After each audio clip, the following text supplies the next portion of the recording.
Assalamualaikum warahmatullahi wabarakatuh.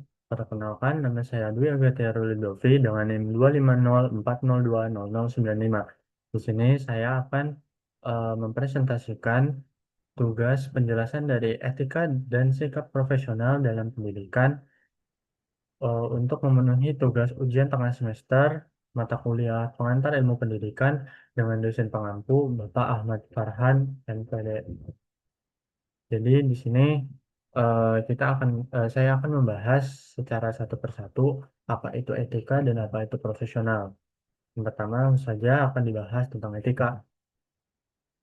Jadi secara etimologi etika diserap dari bahasa Inggris yaitu etik yang kata ini diambil dari bahasa Yunani kuno yaitu ethos yang artinya kebiasaan, sikap, atau cara berpikir. Lalu, secara istilah, menurut Burhanuddin Salam, etika adalah suatu ilmu yang membicarakan masalah perbuatan atau tingkah laku manusia, mana yang dapat dinilai baik dan mana yang dapat dinilai jahat.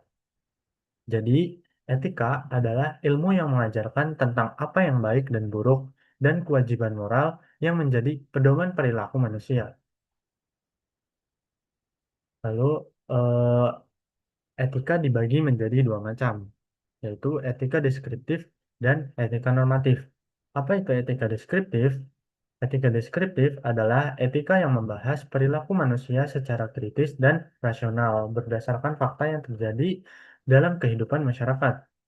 Etika ini menggambarkan nilai dan kebiasaan yang berkembang sesuai dengan situasi dan kondisi tertentu yang memberikan penilaian terhadap perilaku tersebut. Contohnya, kebiasaan siswa yang berbicara dengan bahasa santai kepada teman sebaya di sekolah merupakan suatu fakta sosial yang terjadi dalam kehidupan sehari-hari dan hanya dijelaskan tanpa dinilai baik atau buruk. Jadi, etika deskriptif ini eh, hanya mengartikan suatu perilaku tanpa memberi nilai apakah suatu perilaku tersebut tergolong perilaku yang baik atau perilaku yang jahat. Lalu yang kedua ada etika normatif. Apa itu etika normatif? Etika normatif adalah etika yang membahas bagaimana manusia seharusnya bertindak sesuai dengan norma yang berlaku. Etika ini menetapkan berbagai sikap dan perilaku yang ideal serta menjadi pedoman bagi manusia dalam menentukan tindakan yang baik dan menghindari tindakan yang buruk. Contohnya, siswa seharusnya berbicara sopan kepada guru, menghormati orang yang lebih tua, dan tidak berkata kasar karena hal tersebut merupakan perilaku yang dianggap baik dalam norma masyarakat. Jadi, untuk perbedaan etika deskriptif dan normatif, secara istilah yaitu etika deskriptif hanya mengartikan, sedangkan etika normatif itu eh, menilai suatu perilaku tersebut sehingga nantinya akan menuntun bagaimana manusia seharusnya berperilaku. Lalu selanjutnya, untuk penerapan etika dalam pendidikan. Etika dalam pendidikan adalah nilai dan norma moral yang mengatur perilaku dalam proses pendidikan. Etika dalam pendidikan mencakup hubungan antara guru, siswa, dan lingkungan sekolah. Etika dalam pendidikan sendiri lebih terfokus terhadap perilaku guru atau tenaga pendidik, di mana etika dari tenaga pendidik akan mempengaruhi eh, kualitas etika dari siswa dan lingkungan sekolah. Lalu nilai-nilai apa saja yang ada dalam eh, nilai-nilai etika apa saja yang ada dalam pendidikan. Yang pertama itu ada kejujuran. Seorang tenaga pendidik wajib bersikap jujur. Lalu yang kedua tanggung jawab.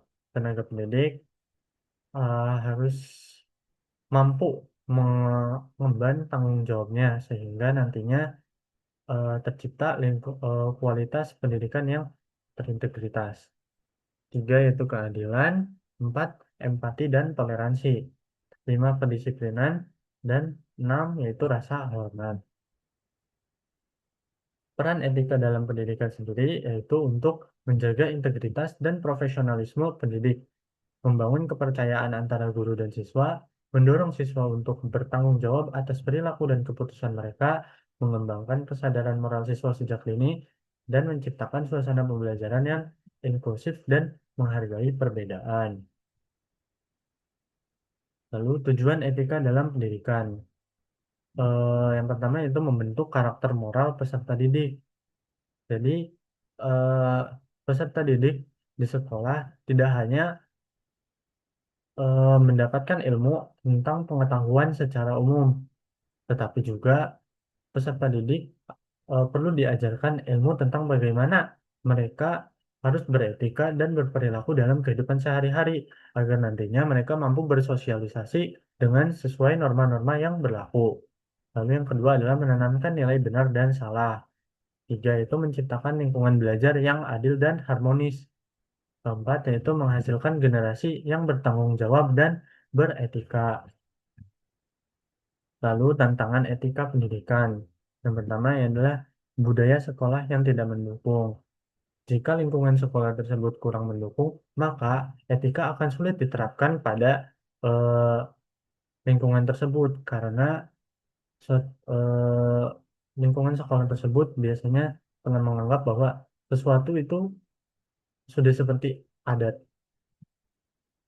Lalu yang kedua adalah minimnya keteladanan dari tenaga pendidik. Yang ketiga adalah tekanan eksternal. Eh, Tenaga pendidik yang mencoba menerapkan etika pada dirinya sendiri seringkali merasa tertekan karena merasa ada banyaknya peraturan yang mengekang dirinya. Empat, kurangnya penekanan dalam kurikulum nasional.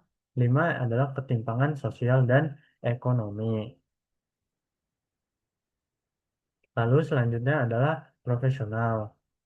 Bentar, untuk pengertian profesional sendiri, secara bahasa, profesional diserap dari eh, kata profesional yang merupakan kata bahasa Inggris, di mana kata tersebut diambil dari kata professus yang merupakan kata dari bahasa Yunani.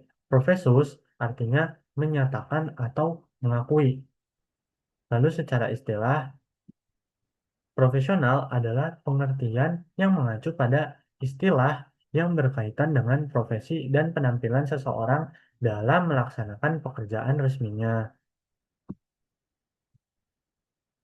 Lalu, urgensi sikap profesional pada profesi guru. Mengapa sikap profesional pada guru itu penting? Yang pertama adalah meningkatkan mutu pendidikan. Eh, Tenaga pendidik yang bermutu akan menghasilkan kualitas pendidikan yang bermutu juga. Lalu yang kedua adalah menciptakan pembelajaran yang mendukung dan eh, menciptakan pembelajaran yang mendukung pertumbuhan optimal siswa. Perlu diketahui bahwasannya pada jenjang pendidikan primer, yaitu SD sampai SMA, siswa masih siswa itu masih dalam masa-masa pertumbuhan dan perkembangan. Maka dari itu, tenaga pendidik yang profesional harapannya mampu membantu siswa tersebut dalam tumbuh dan berkembang. Yang ketiga adalah terciptanya lingkungan belajar yang kreatif dan inovatif. Tenaga pendidik yang kreatif, tenaga pendidik yang profesional mampu membantu siswanya berpikir ke arah yang lebih kreatif dan inovatif sehingga nantinya mereka mampu mengkreasikan sesuatu dari pikirannya. Yang keempat adalah membangun hubungan yang baik dengan siswa, orang tua, dan masyarakat. Dan yang terakhir adalah memberikan pengaruh positif terhadap peserta didik. Ciri-ciri sikap profesional. Yang pertama adalah memiliki kedisiplinan, kedua itu memiliki keuletan dalam bidangnya, ketiga memiliki tanggung jawab dalam pekerjaan, keempat memiliki kejujuran dalam bersikap, kelima mampu melaksanakan tugas dengan baik dan memberikan pengaruh positif. Jadi, eh, etika dan profesionalitas dalam pendidikan sangat diperlukan, terutama bagi para tenaga pendidik. Tenaga pendidik yang bermutu akan menghasilkan kualitas yang bermutu juga. Selain itu, tenaga pendidik yang profesional eh, akan memberikan pengalaman yang terbaik terhadap peserta didiknya, sehingga nantinya peserta didik mampu menjadi orang yang lebih kompeten. Tetapi hal ini masih kurang diterapkan dalam beberapa ruang lingkup pendidikan. Mungkin sebagai saran, yaitu untuk kedepannya perlu diadakan pelatihan dan seleksi yang lebih intensif lagi, agar nantinya tercapai kualitas tenaga pendidik yang lebih bermutu. Sekian penjelasan dari saya. Mohon maaf kalau ada salah kata. Saya Dwi Algatirul Dovi dengan NIM 25040200955. Wassalamualaikum warahmatullahi wabarakatuh.